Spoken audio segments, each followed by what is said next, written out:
G'day, Shane here from Wine and Grape TV, and thank you for joining me in my home bar. But more importantly, thank you for helping me spread McLaren Bar wines to the world.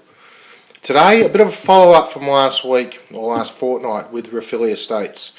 Today, I've got their 09 Cab Merlot. The ambition again, as I mentioned before, the ambition of the father was to come to Australia from Italy and grow his own grapes and make his own wine. And they've certainly come through with that ambition. Now, what I've done this time is the last two times I've opened Ruffilli Estate wines, that the wine has certainly developed from when I first opened it through to a little bit later, letting it breathe. So what I thought I'd do this time, a little bit of an experimentation. I've just opened this wine, literally just opened this wine. We're going to try it. Then I'll leave it overnight under vacuum, so that's using one of these little units and pumping out the air, and then coming back tomorrow and trying again and see what it's like. So let's not waste any more time and get straight into the wanky thing. 09 was a difficult vintage here in McLaren Vale, very hot at the time of picking, and there's been some wonderful wines from 09, and I also know a lot of vineyards left the fruit on the vine or dropped the fruit on the floor because they didn't want to use it. Now I'm getting aromas, quite distinct aromas coming off this glass already, so making my mouth water and looking forward to sharing this with you.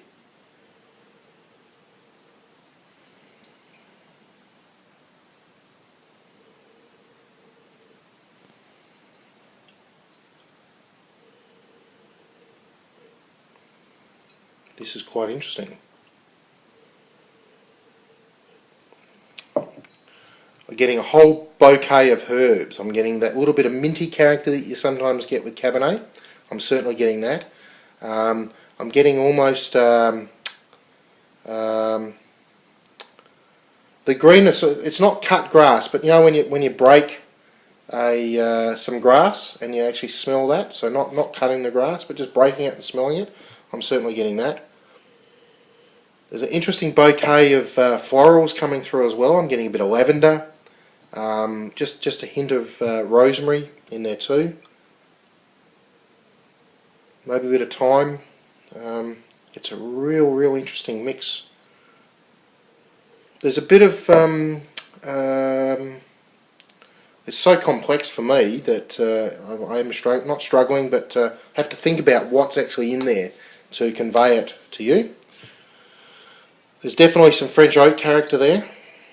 Again, not a lot, but it's there.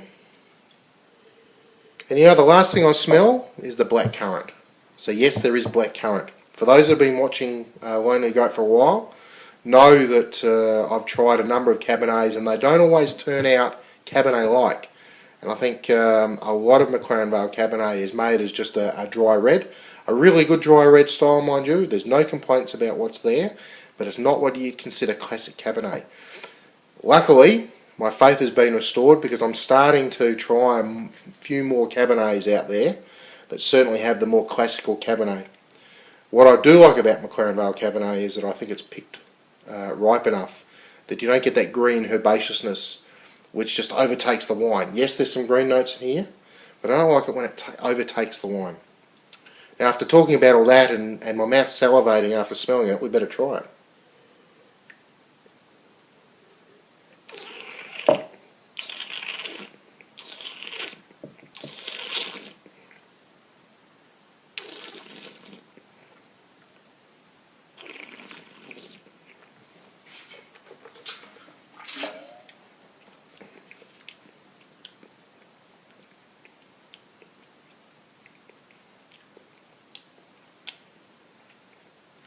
Again, quite impressive.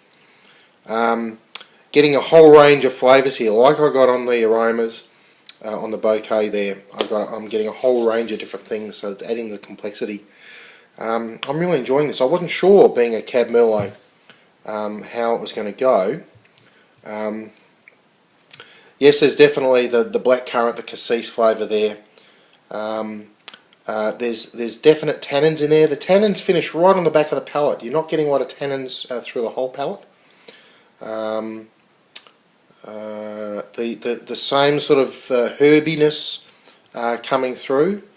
Definitely lavender. The lavender is actually beautiful in this. Definitely the mint. A little bit of that greenness. I'm going to try some more.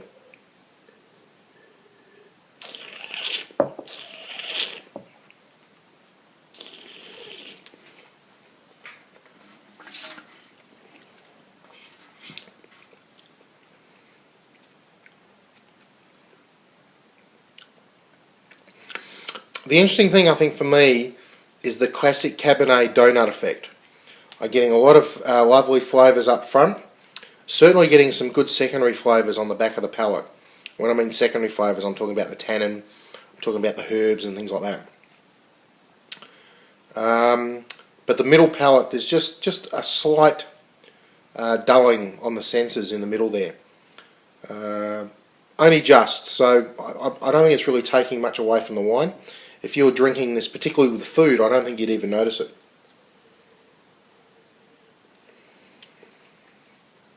That's really interesting.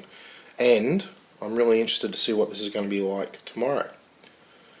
So, my next Wine and Grape TV will have this with a bit of time on it, and we'll see what effect it has. So that's all we have time for Wine and Grape TV tonight. Thank you for joining me at my home bar. Have a wonderful time between now and the next time we meet.